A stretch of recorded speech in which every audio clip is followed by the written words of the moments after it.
In today's video, I'm going to teach you how to call another workflow in n8n. Let's dive right in. First, you're going to want to open up your web browser.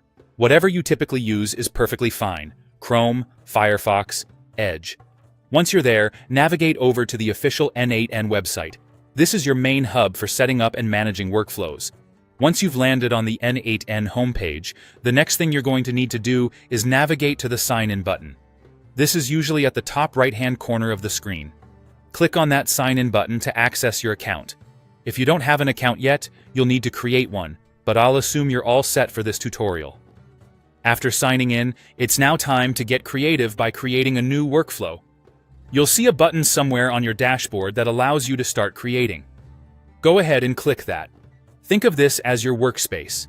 It's where all the magic begins. Now, to call another workflow, we need to prepare the child workflow, the one that you will be calling from your main or parent workflow. Build out this child workflow in n8n according to your specific needs. Perhaps it sends an email, pulls in some data, whatever fits your process. The critical step here is to make sure it is properly saved and active. If you're planning to trigger it manually, save it as a draft. Otherwise, keep it activated so it's ready to do its thing. For calling this workflow, we'll be adding an execute workflow node. You can find this node on the left panel. Drag and drop the execute workflow node into your workspace.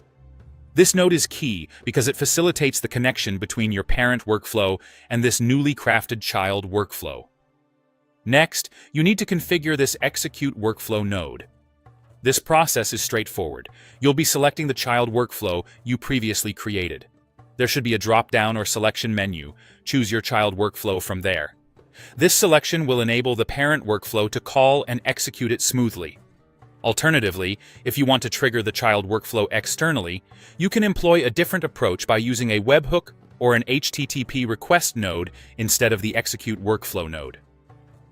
For this method, ensure that your child workflow is equipped with a webhook trigger to receive the external trigger successfully. This is an excellent way to integrate with external systems or events, giving you flexibility and control over when and how the child workflow is executed. And that's it! You now have a good grasp on how to call another workflow in n8n. Whether you're using the execute workflow node or an external trigger like a webhook, this is a powerful way to build dynamic, interconnected automations. Thanks for watching, and happy automating!